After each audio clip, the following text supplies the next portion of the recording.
আমি আর একটা টিপ নিয়ে চলে আসি। তা কৈখালির বুকে দাঁড়িয়েছিলাম, তা হট করে দেখলাম যে একটা টিপ ঢুকলো। তা টিপটা নিয়ে আবার আমি এয়ারপোর্টের মধ্যেই চলে এসেছি, কেন সবাই টাইম ওয়েস্ট করবো না। দেখুন আমি কলকাতা এয়ারপোর্টে আবার চলে এসেছি। তাই রিস্ক নেওয়া যাবে না সকালবেলায়।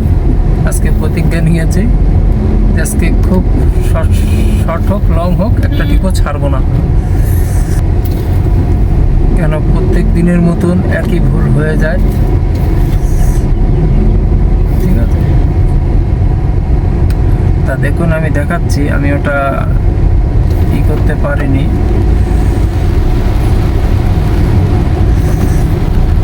তো আপনাদের দেখাচ্ছি, দেখুন বাইরেও বৃষ্টি নেমে গেছে। তো লাস্ট টিপটা আমার 100 টাকা। আবার আমি এয়ারপোর্টে ঢুকলাম, এই দেখুন লাস্ট টিপটা আমার 100 টাকার টিপ, 111 টাকা।